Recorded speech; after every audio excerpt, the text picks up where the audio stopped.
Welcome, one and all, to Littlejohn Listens.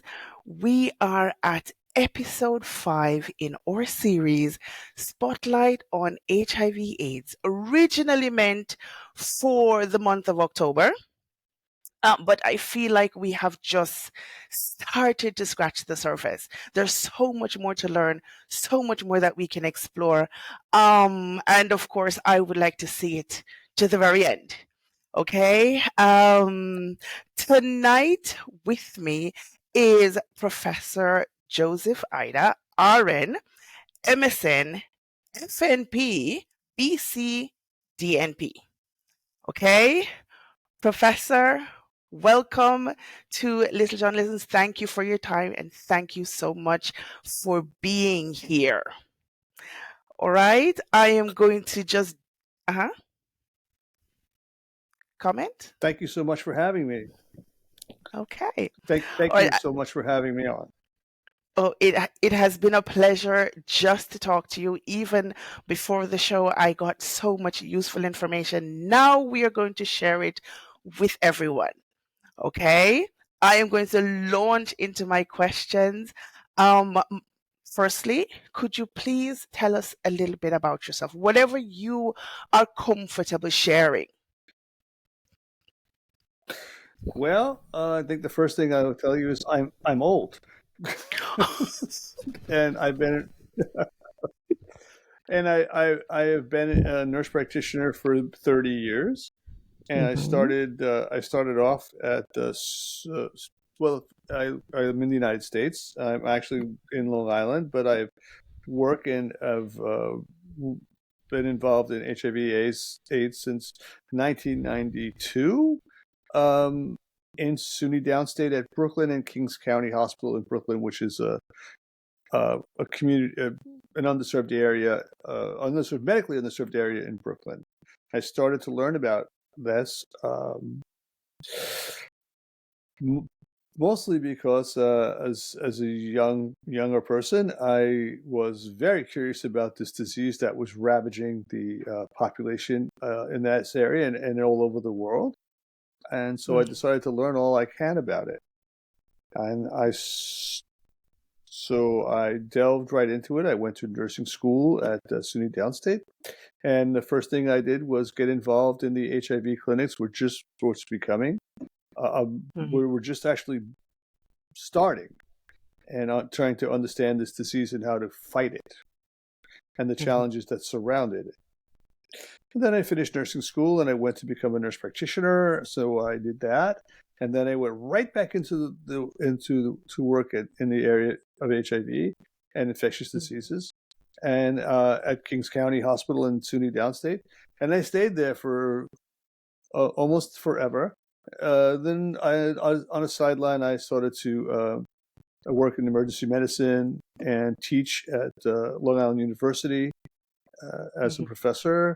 And I got very involved in HIV care, so to speak, in HIV medicine. I became a clinic coordinator. We started the whole HIV quality assurance programs. I turned HIV on its head a little bit in Kings County, where we started to treat HIV as a family disease. And I was in charge of all the women who were infected with HIV and who were pregnant. And we started a learning committee as a quality assurance program, and of course to treat people. And we're delivering. We followed a study that was done by the National Institute of Health, and we delivered 242 negative HIV children to HIV positive moms in my time. Oh, that's about where I am. Yeah. So I know a lot about the disease. I worked with pediatric HIV and adolescents and adults, and in every aspect of the disease that you can think about. And today I still work with HIV patients at Brownsville in Brooklyn at Brownsville Family Health Center. And I work one day a week with some of my old colleagues and we some of it's almost volunteerish, but we do the medical care for those people, and we have a population there of about 400 or 500 that we take care of. Wow. And so Wow. that's who I am. That is impressive. Okay, I imagine that your job I don't know about that. is, to me, it is impressive. Okay, I imagine the Well, satisfaction you get from your job must be tremendous. But what I would like to know, because you said just at the beginning you already dived into HIV/AIDS in terms of its care and all of that. What inspired you to even start that I, route? hmm. Well, I got angry. Tell me about I got that. angry. Ah, well, I had friends Hmm. in, back in, well, who, a good close friend of mine, um, was actually a friend of my wife as well. We all got very close, and unfortunately, he was having lots of high risk sex. He has sex with men, and Hmm. not very wise about how he did that, and he got himself infected and did not do well with the disease at all. Um, it was, he got infected before the age of good medicine, and then when medicine did get a little bit better, he didn't tolerate that very well, and subsequently, over a course of about 4 years, he died of the disease. So during that period of time was I felt kind of helpless, and I couldn't do much for him. Well, no one could. Um, so I learned everything I could about it, and wasn't going to let that happen to anybody that I could help. Now you can't win all the cases, but you can sure as heck try. Hmm. So that was my motivation. I was angry. Wow. And are you still angry? Are you still at that level today?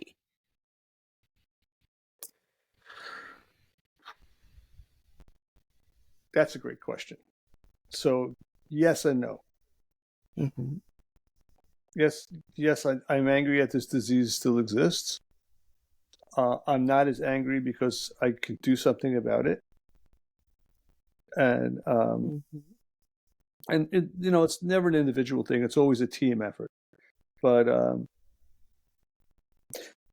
uh, I'm less angry. I understand it more, Hmm. but having the skill sets to jump in and, well, to having the skill sets to go in and be able to treat the disease is one thing, and to prevent the disease is another.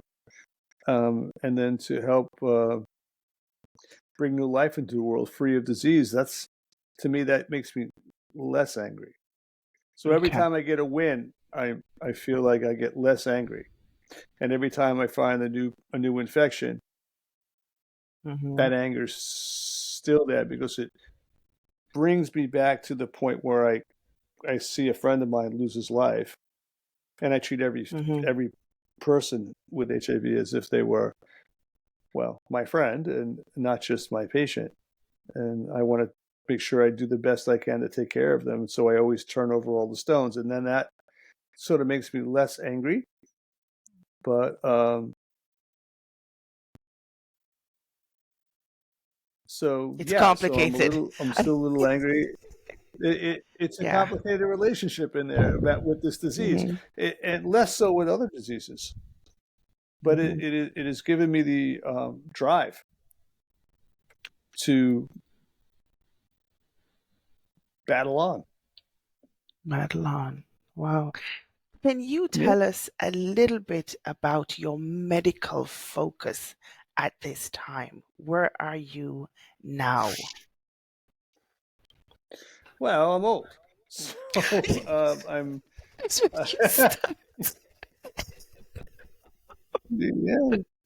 So when you're younger, talk to me 30 years ago, and it would be more like, what's my focus? My focus is to learn everything, and Mm-hmm. my focus is still to learn more and more. But my focus more now is to teach, Okay. Okay. because Okay. you're not permanent on the planet. No one is, and no one says when you can go. But if you can pass on what you know,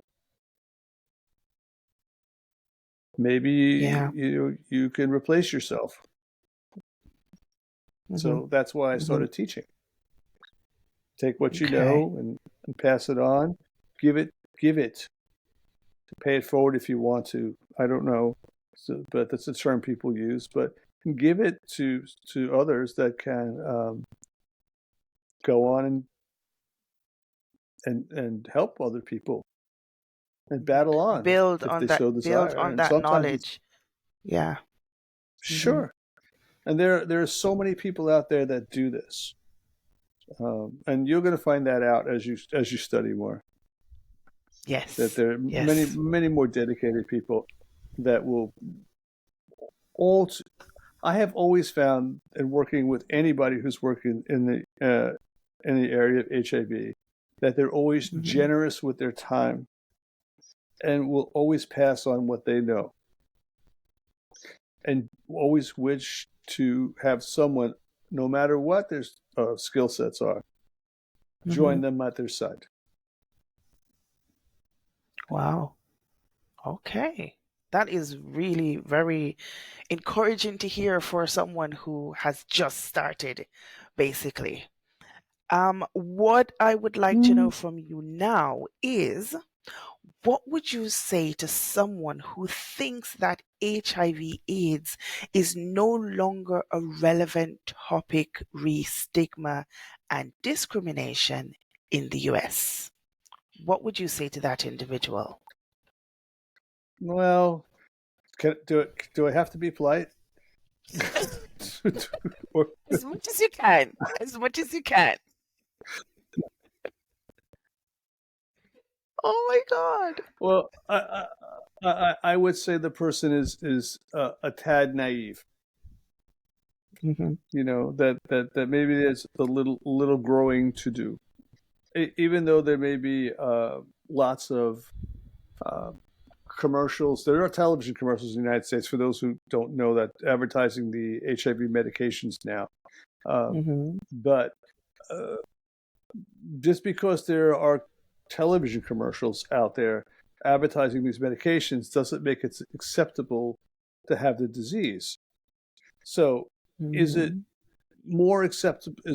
Are U.S. citizens more acceptable to people with HIV than if you didn't have an HIV infection? I would say depends on the community you live in and what circles you run in.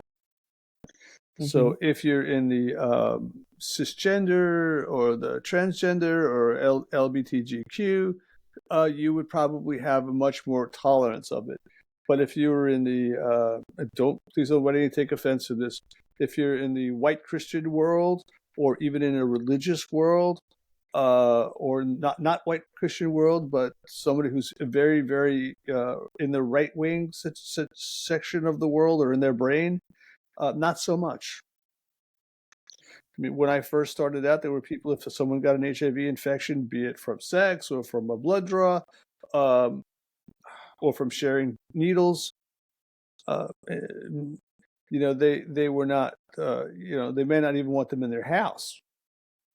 If a family member did that, they would want them to leave or eat off paper plates and not share a dish, thinking they could get infected that way. Um, Hmm. while we say that HIV is no longer a death sentence, it's not fun either. So there are a lot of negatives to having HIV. It's not just like, oh, I got the flu permanently. It doesn't work Hmm. that way. So educated people sometimes are more tolerant. more left-leaning or more tolerant, but I would say the stigma is very much alive. Oh, wow. 'Cause And I have, it may not just be that stigma. It may not be the stigma just of HIV. It may be the stigma of, oh, you're HIV. How'd you get that? Either you're a drug addict or you're gay. mhm, So now you have more stigma. It's what stigma is attached to that.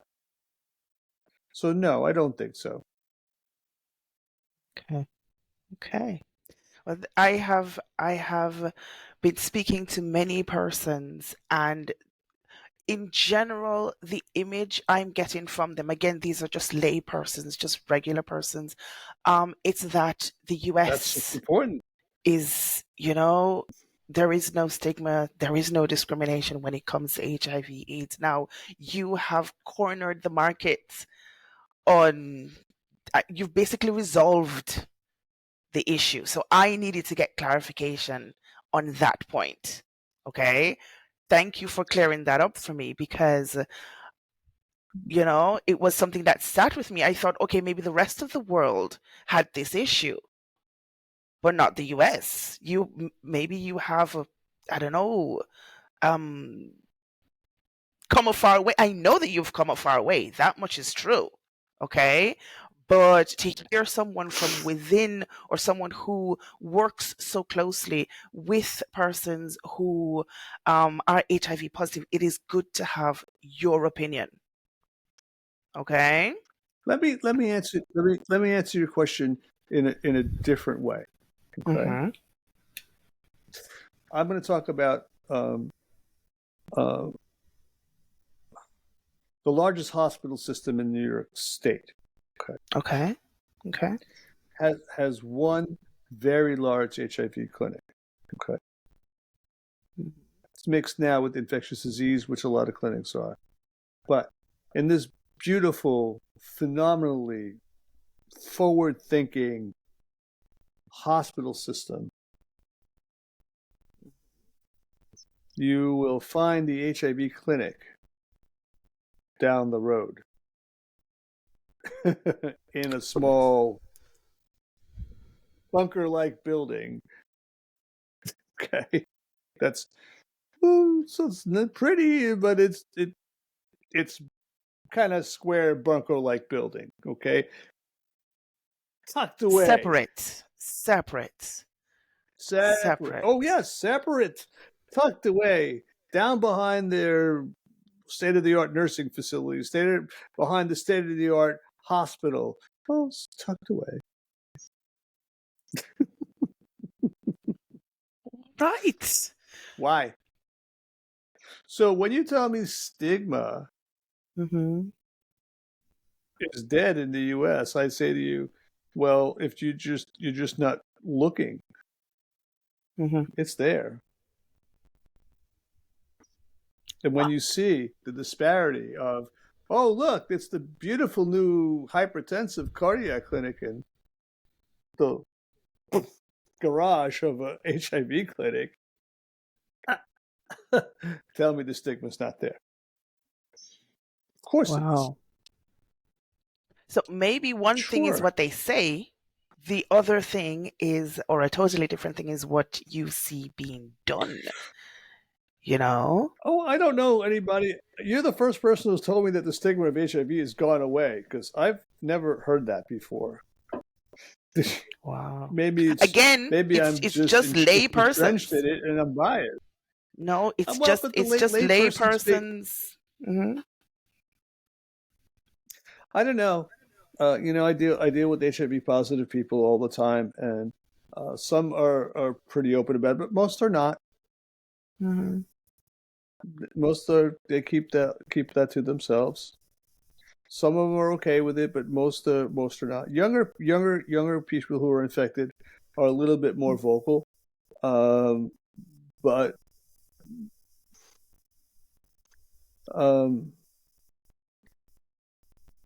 there's been a lot of work in empowering people with HIV who are HIV positive, and I think that's wonderful. But I don't think that most people want that to be public knowledge. Okay. All right. Okay. Point taken. All right. What next I would like to know? Yeah. Many countries look to the US in terms of advances in HIV/AIDS care and government policies. Okay. Could you map the journey for us? Okay. Beginning with Ryan White. Please, Oh, can you give wow. me a We history talked about lesson? Ryan White. I'd like my viewers also to have the pleasure of hearing your thoughts on that journey. Well, it's a lived experience. So, Mm-hmm. first, I would say that the United States isn't I wouldn't. What's the word I'm looking? The most forward-thinking country when it comes to HIV and AIDS. I think there's some Okay. European countries that are quite more advanced. Europe's doing a great job. We're doing a great Mm-hmm. job too, but I wouldn't say we're the premier country, but we're good. We're really good. We're really up there, and we do a lot of stuff. We have more spending money Mm-hmm. um, than a lot of other countries do. But we'll talk about the journey of Ryan White, and I'm just going to talk about it briefly as we talked about this before. So, Mm-hmm. in the United States, when HIV first came about, of course, nobody, in the late '80s, and forgive me if my timeline is not perfect, but in the late '80s when HIV was first coming out, we didn't call it HIV, we called it a different name, and uh,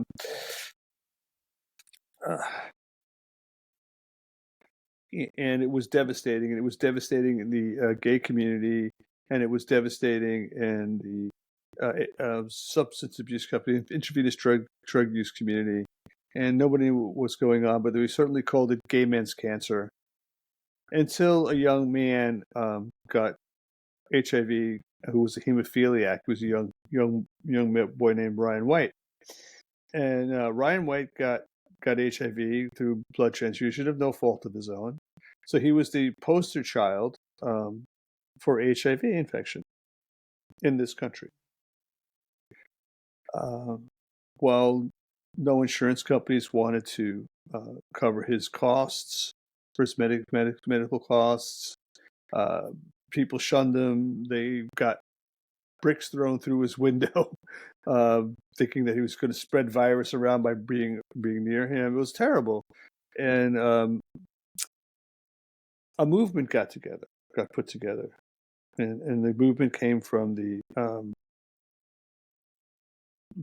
LGBT community, the medical community, the political community as well, the nursing community, medical and nursing. I'm going to lump that together, and alliances were made, and um,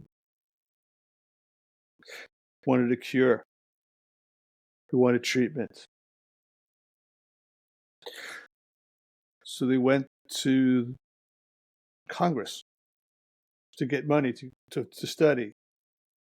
And Ryan White got called before Congress and testified as a child with everybody. And you can look this up and you can actually see the video of it where he talked about his medicines and how many pills he had to take a day to try and stave off the disease and stave off the death sentence that HIV was. So, well, they did have the political sway. The United States Congress, all branches, enacted an act called the Ryan White Act.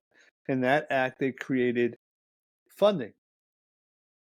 They attached it to the Health and Human Services Department.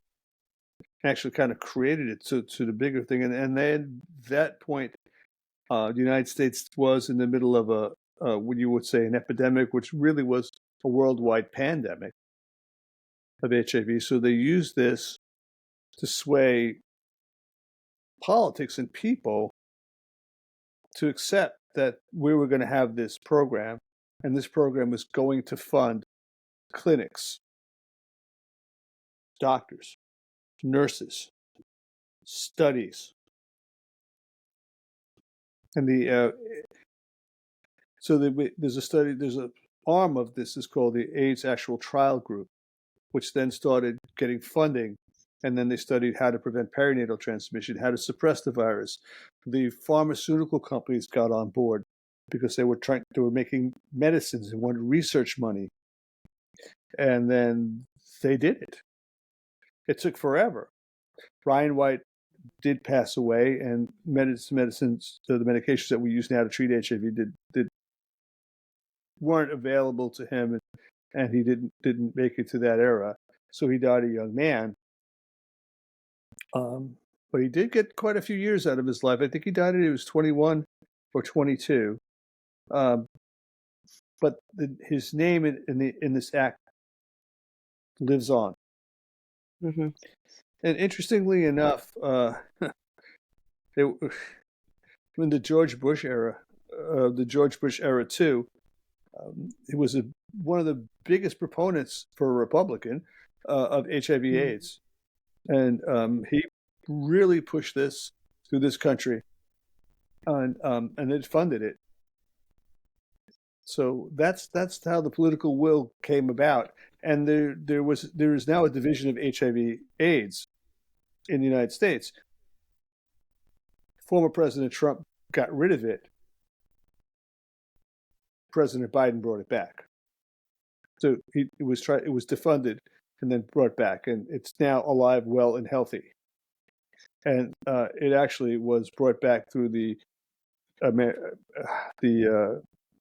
American Academy of HIV Medicine lobbying, even though they're not lobbyists, like we talked about last time, brought it back, and all the other lobbying groups, including the political groups, nurses, we have an organization called the Nurses in AIDS Care, the whole LGBTQ community massing together, the American Medical Association, the Infectious Disease Society of America, all got together and really put pressure on the government to get everything back and restored and keep the funding going.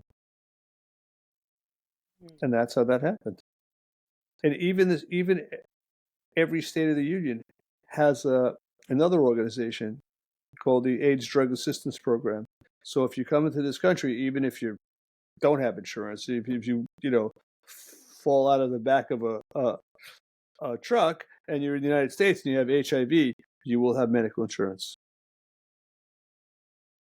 and you will get medicine taken care of, and all your doctor visits and everything else. And I think that's important. But that's through the political will of all these organizations working together and getting consensus on how to do that.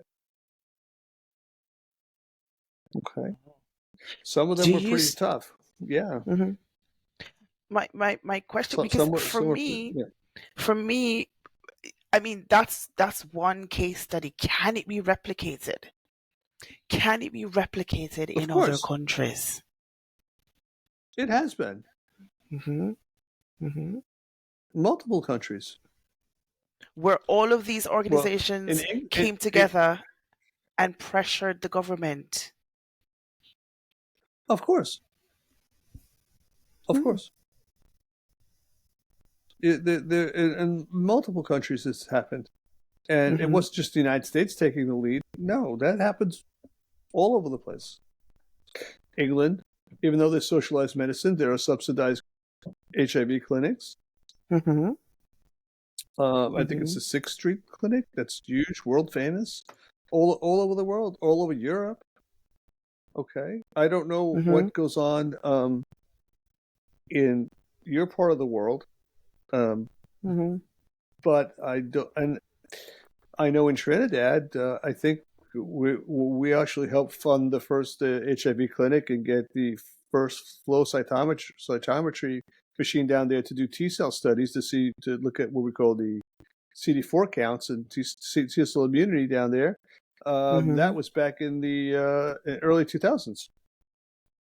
And I know in back around 1998 to probably around 2012, when I lost touch with people in Jamaica, there was the mustard seed communities down there that had a lot of Mm-hmm.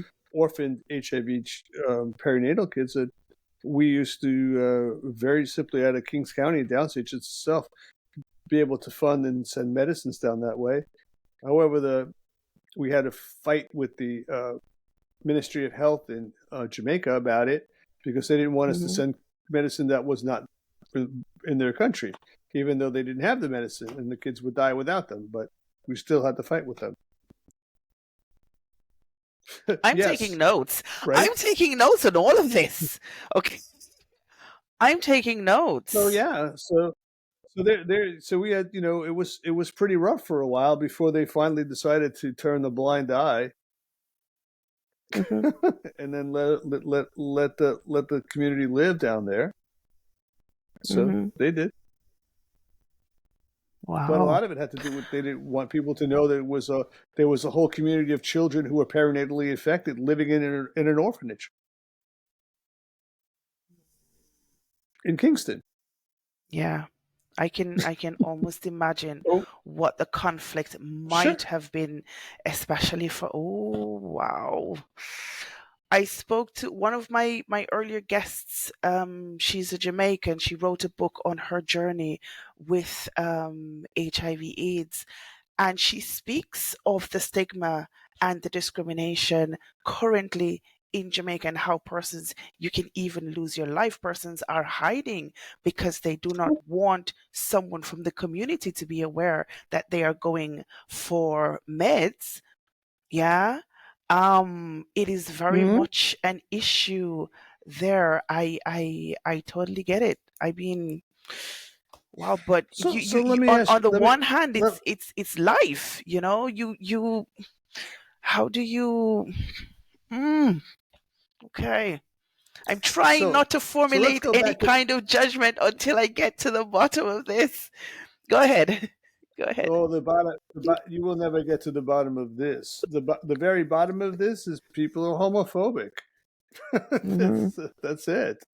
Uh, Mm-hmm. if you want to talk about the stigma in the United States, are there not large Caribbean communities in the United States? Mm-hmm. Yes. Yes. Yes. Yes. Are there not large Latin communities in the United States? Definitely. Yes. Right? Mm-hmm. Definitely. Do you think Mm-hmm. that stigma doesn't come with it? Of course it does. Just because you come and land in the United States and live in a community doesn't mean your biases go away. No, they come with you. Mm-hmm. Mm-hmm. Mm-hmm. So it, it doesn't, you know, just because you think, oh, it's not yeah, of course it's a U.S. thing. People are here. They come from everywhere. The United States is, Mm-hmm.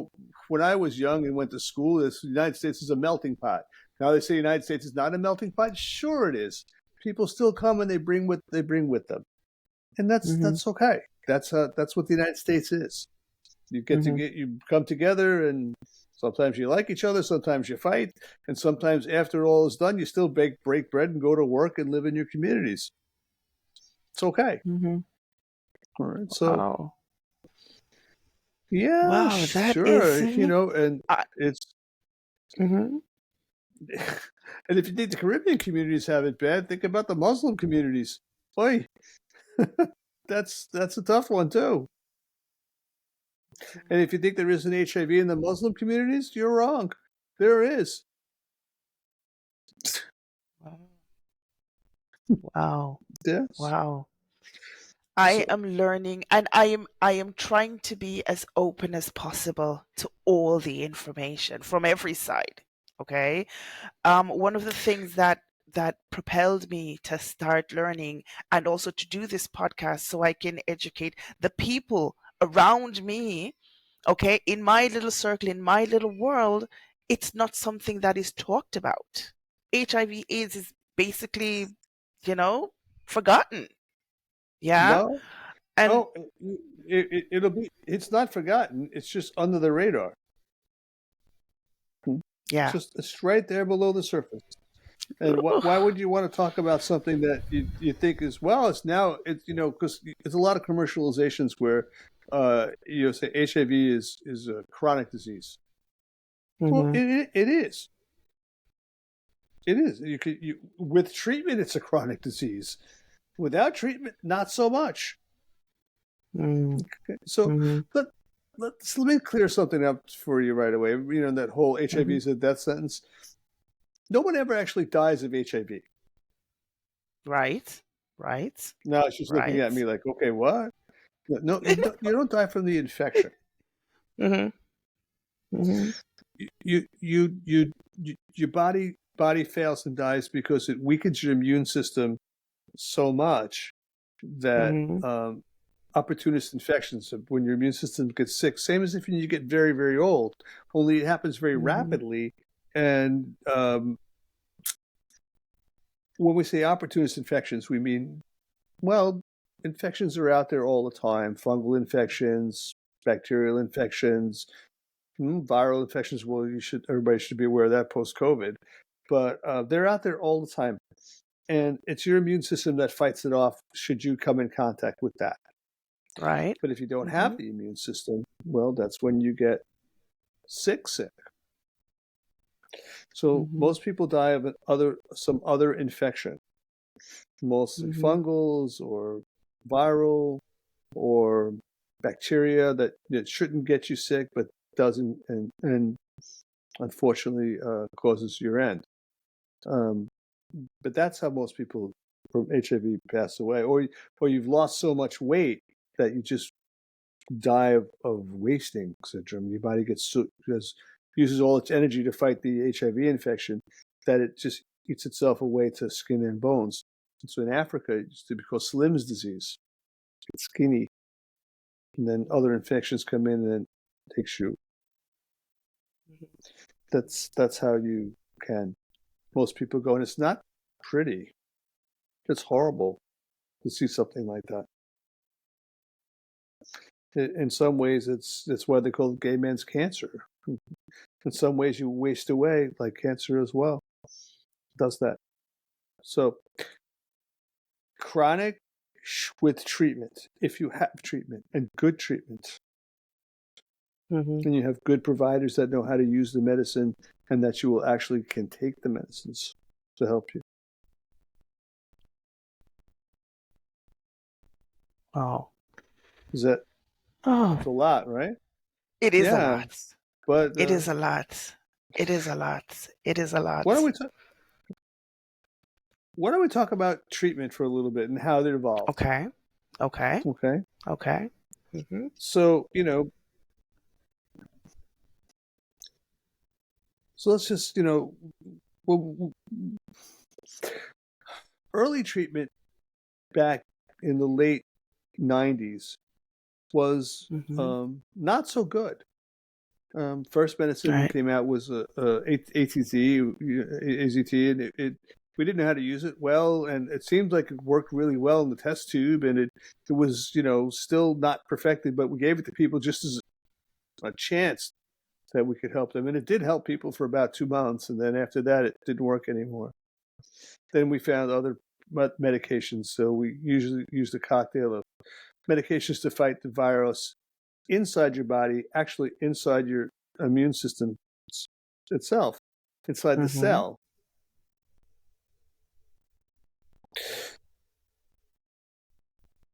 But they were complicated routines, up to 20, 15, 20 pills a day, and it's a lot, and people couldn't take it. And then we were able to get medicines that combination medications. I'm not going to get too sciencey on you, and that we could use combinations of medications to attack the reproduction of the virus at different stages in viral reproduction inside your body, and that really worked well. And then that took the person's virus and really suppressed it to the point where you really can't see it, but you had to take the medication. And we discovered something when you did that, is that if you suppress that virus inside the body, in the blood, the virus wasn't very transmissible to other people. And we saw that when we suppressed the virus, the immune system came back. When the immune system came back, the person actually kind of like came back to life. You almost like resurrected. And people lived longer. Then the medicine takes a toll on the body, and then there was organ failures, and sometimes people weren't the best at taking their medications, and some of them had to be taken twice a day, and you missed them, and then we found that the virus mutated and changed and evaded the medications, and then we needed new and better medications that worked differently, and that happened, and then we found that the less complicated the medication routine was, the more likely people would take their medications. So the medicine doesn't work unless it's inside of you, and it's got to be inside of you every day at that point. Mm-hmm. And then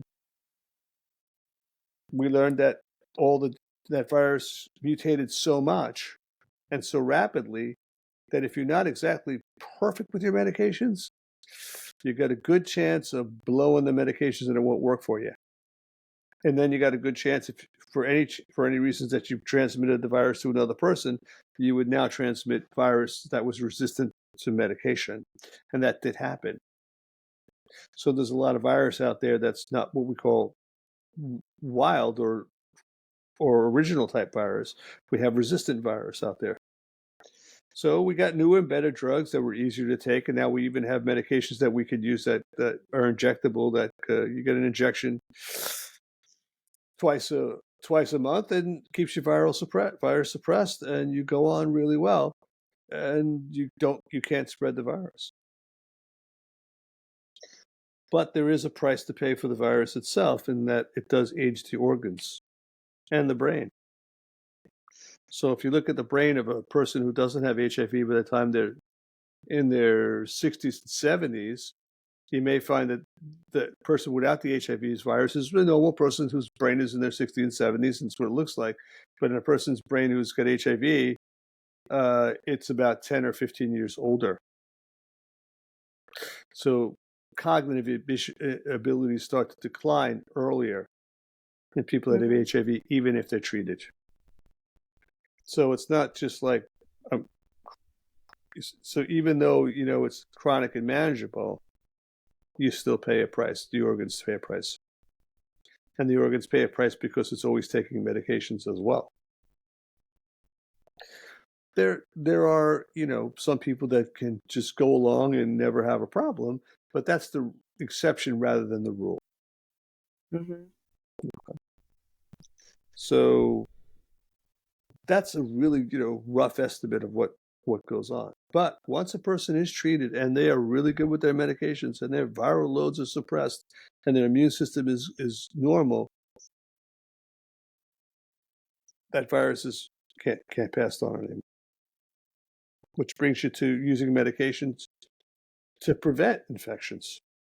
Mm-hmm. So if a person was exposed to the virus, you have about a 3-day window to start a medication that's post-exposure prophylaxis. Take that for about a month, and there's a good chance that you won't get infected. 3 days. And if you blow the window, if you have 3-day opportunity, right? Past 3 days, 4 days, it's no good. You're wasting. You're spinning your wheels. Okay. And that's because when you get infected with HIV, if God forbid you get infected, a person that gets infected with HIV by any means whatsoever, and it's usually sexually, the virus doesn't spread boom through your body. It's just, oh my God, it's infected, it's all over right now. That doesn't happen.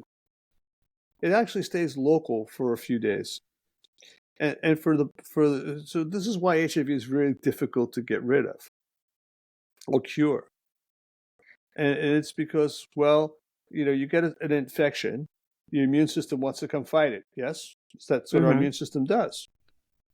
Unfortunately, the HIV virus really replicates in the CD4 cell of the immune system. CD4 cells are kind of like the orchestra of the immune system. The immune system has many different cells that help fight infection, clean infections out.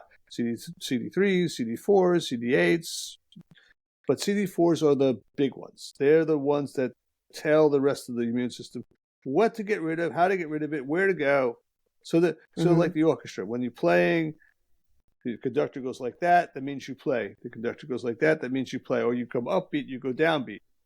An orchestra can play without its conductor, yes, but just not so good, right? Because all the parts don't play well together. All right. Another way to look at it is the CD4 cells, the general of the army. The commander sits and tells everybody what to do, and the rest of the army does what it has to do. But we take the general out, well, the army still fights, but they're not so coordinated. So think of it that way. So when a person gets infected with HIV in that local spot where the HIV virus is, well, the immune system comes in, they wants to clean up that infection because that's what the immune system does. Unfortunately, for HIV, it's kind of like throwing gasoline on a fire because HIV virus feeds. It gets into the CD4 cells. That's where it replicates.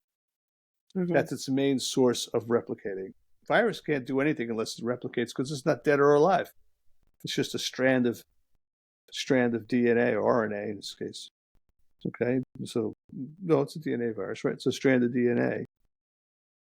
It bores its way into the CD4 cell and gets into its DNA and uses its own DNA library to replicate, to make more and more virus of itself till it presses on the cell wall membrane and breaks out and releases millions of copies of viruses. So when the CD4 cells come into direct, they get attacked, and then the virus booms and spreads. And it takes about 4 days for it to go out, blow out, and go around the body. And the reason why you can't eradicate that is that some CD4 cells which mostly live in the gut. That's where your immune system lives. And some of them live for about 40 years. They rest, and your body calls them up when you need them. So they're there, and some of them get infected and lay dormant with an infection or without an infection. And sometimes when you have good viral suppression, when you take this medication and you hold that virus down, so to speak, and the CD4 cells, the virus can't replicate in the CD4 cell because the medication doesn't allow it. It's not necessarily cured. It's just suppressed. Does that make sense? Wow. Yes, it does. Yeah. Yes, it does. And thank you for explaining that to me because, again, well, for many persons who have listened to me, they know that I went ahead and dedicated 20 years of my life in writing one book. Okay, should not have taken me 20 years. Fantastic. Should so not have. But these are things that I need to know. These are things that I've been when I was writing that book, I was researching, I was talking to medical personnel. But I feel like at this point I am getting richer information. Yeah. And I'm also speaking to persons who are much more qualified at this point, I should also say. Okay. So I am very appreciative. Break it down for me. It is wonderful. I accept all the information. And one of the main reasons I am here is to learn. I want to learn. I want to hear. I need this information. I welcome it, in fact. All right. So this is HIV 101. HIV 101. Thank you so much again. So much. Here is what I would like from you at this point. Can you please tell us about your most memorable case? Can you tell us about your most memorable case? Most memorable case. It's a hard one to discuss.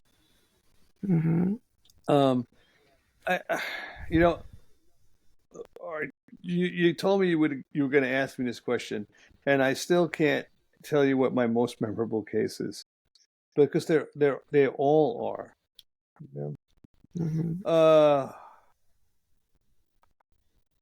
My most memorable things are the babies. All the babies. I'm still, Mm-hmm. I through social media, the wonder of that. I am in very much touch with a lot of them still. Um, so Nice. I don't know. There's some successful cases are the people that let me. I don't think it's successful like that. So all right. So here's a memorable case. There's a young woman who came in, um, and pregnant, and I got a call because I was always on call, and from the OBGYN service, and this is a person who they just tested positive and they don't know what to do, and she's pregnant. Looks like she's in her first trimester and never had care, and she just came from. I think she came from Trinidad, yeah, and she's relatively new to the country, and she just tested positive. We don't know what to do because it's another thing. We in the country we instituted HIV screening as soon as you get pregnant, and of course right before you deliver. So you Mm-hmm. usually screen twice just in case you get infected in between. So she came in. I came up to see her. Everybody's like, "Why is everybody coming up to see me? And who are you? And what's going on? And why am I by myself?" And I'm just said, listen, I have to talk to you. And the reason why they called me in is because you tested HIV positive. And she's like, what? And she lost it, and which was fine. It's actually reasonable to lose it. And she was very angry, and she wanted to know how she got this. And I explained to her all the ways how to get that. And she had said that she's had two partners in her life, and she must be sure it's the other partner. And I said, okay, well, let's not, we can't really focus on that right now. What we can do is let's focus on you Mm-hmm. and see what we can do. So I took her out of the OB clinic and brought her down to mine, and I sat down and spent an hour or so with her, and I went over HIV 101 with her, and let her cry and talk, and she's worried about her child, and she had another child back in her country, um, that she wanted to bring over, and she was worried that he might have the disease. And I said, oh, sure, we certainly want to get everybody tested, and including the current baby's father. And she says, well, oh, it couldn't be. He'd be so angry. It couldn't be. He's from Jamaica, and he, no way. Da da da da da da. And he's got this, basically, couldn't possibly ever be. Okay. He was older, a lot older than her, and Mm-hmm. so I talked to her, and we laid out all the options, and how that if we took this medication, started it now. I Mm-hmm. mean, right now, today, this would be a way to take it every day, see how you do. Come see me in 3 days. Come see me in a week. We're going to keep you very close. Ran a bunch of labs, which we have to do to make sure everything else was okay, and see where she was. And Mm-hmm. they got her started on treatment. Took her about 2 weeks to bring her partner in. And when I looked at him, he was this older man that looked 10 years older than he was, completely emaciated. And he came in to see me because she told him that she liked me and what was going on. And he had this stuff coming in his throat. It was white, and he couldn't swallow, and he had this terrible fever. I mean, it didn't take a lot of adding up to see that he had advanced AIDS. So, Wow. yeah. So I ran all the tests on him, and of course his quick screening test was positive. So she had a little bit of relief that her son in her country was not that baby's father was probably okay because he was growing and developing normally, which can happen. And then we it was pretty bad. She married. They actually married, and he was very stubborn, didn't want to listen and take the medication, so he didn't even take the medicines we gave him to prevent the infections and opportunist infections. It only took about a week and a half before he came back in here. He was really, really sick, not being able to breathe well. And I knew he had, at that point, pneumocystis carinii infection. Just took about 30 seconds. I got him down to the emergency room and got him admitted, and the x-rays and CAT scans, and treated him for his OIs, and sat down and said, listen, I don't want to give you antiviral medication. This will work for you, but you're going to have to take it every day, and you can't fight about it. If you want to fuss about it, you're not going to get to see your newborn child. And he looked at me and said, that was pretty harsh. And I said, well, I just want to tell you the truth. You're going to make your person that you say you love, and you want to marry a widow. And he's like, I said, I'm not telling this to scare you. I'm telling you the truth because I know you want to hear the truth. You don't want me to lie to you and tell you, oh, it's going to be all right, and pat you on the head and it's going to be just fine, because I told him I've lost my friends for the same stubbornness that people don't want to accept or believe what's just happened. And if you accept it, I said, I would fight with you. And he believed me, shook hands, started to take his treatment. I put him on it in the hospital. Took him a couple of months and a lot of medications, and he rebounded very well. He fussed at me a little. I fussed at him a little, but he got well, and he's doing phenomenal today.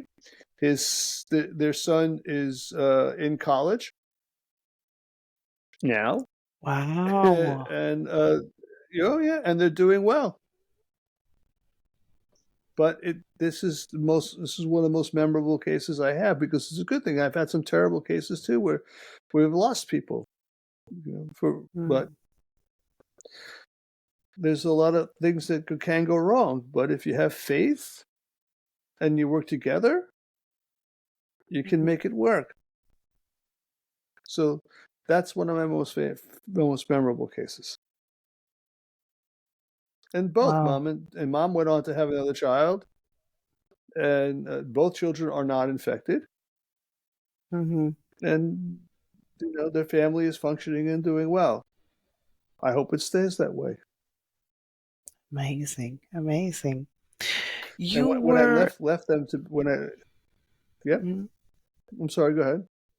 No, no, no. I want to hear all of When it. I left that practice, I made sure that they had Mm-hmm. someone that they could follow with, that was who would treat them the same as I did.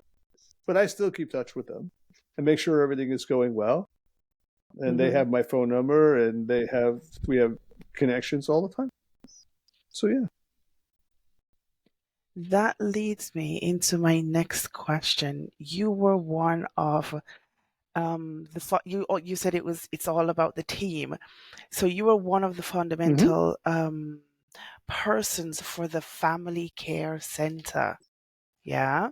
My Mm-hmm. question to you Yeah. based on that, in your professional opinion, how important is family, is love, is romance in terms of your patients' improvement, their outlook on life? How important is that aspect? You are definitely the individual to answer that question. It's everything. It's everything. Phenomenal. That's it. Yeah. Nice. Nice. Of Good. course. Because The family, in my opinion, is what sustains us. With or without HIV/AIDS, that's what sustains us. And for many persons, when they become positive, their families um, may turn their backs on them, even temporarily. I just want to put it out there that family is a verb, at least to me. Okay? You need to be Absolutely. there when you are most necessary. Yeah. Hmm. I that you can't do it without that. Nice. Nice. All right. Okay. All Well, right. So my final question is, what is the most important takeaway that you want for your students who are so important to you and your patients who are so important to you? What is the most important takeaway? Maybe it's different for each group, but what's the most important takeaway? for the students, it's Mm-hmm. don't be afraid to learn. There are no shortcuts. Do Mm-hmm. this because you want to.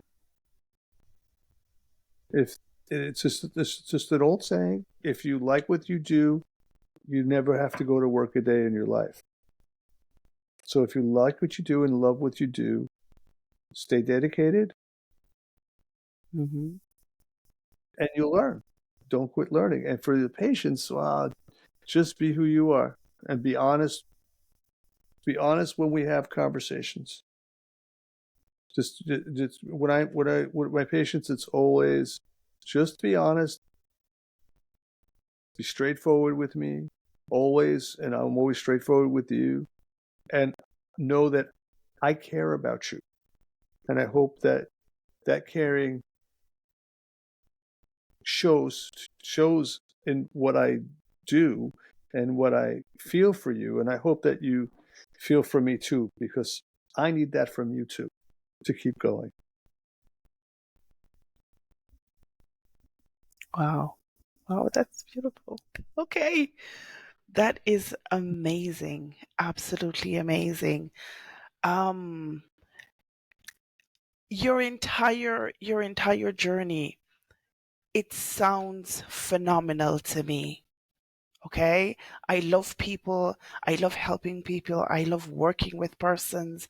I love hearing persons tell their story. I absolutely enjoy that because we are all walking our own path, and each path is equally important. Okay. So I am going to thank you so much for being a part of my show. Thank you for being here, for taking the time, for sharing your experience, your knowledge, your wealth of knowledge. Okay. It was definitely important for me. You have answered some unasked questions. I also have, as with our first conversation, I have work that I need to do. Okay. I still have more to research. And again, I started from zero. Okay. I am always looking to improve the information that I have. And also, I understand that the information changes very rapidly. Okay. So I'm trying to Mm-hmm. stay ahead of that as well. The site that you recommended, wonderful, phenomenal. Okay. Phenomenal. There's a lot of free material available. Okay. And I am definitely interested in gaining more information. And I feel like even I will start watching a video and there are questions that I didn't even think that I had that now they're being wonderful, just absolutely wonderful. This has been a very, very good experience for me. Okay, so again, thank you so much to my viewers. Please join us You're, next week you're at the welcome. same at the, at the same time, same place. Today I am not at home. Okay, if you've seen my other videos, I'm not at home. I'm in Santiago and it is very cold tonight. But hopefully next week we'll be back to normal. All right, we're going to end here. Thank you for joining me. Thank you for listening. You're welcome. Again, Thank you for Professor having me. Eider, thank you so, so very much. All right, bye bye. Bye. Bye.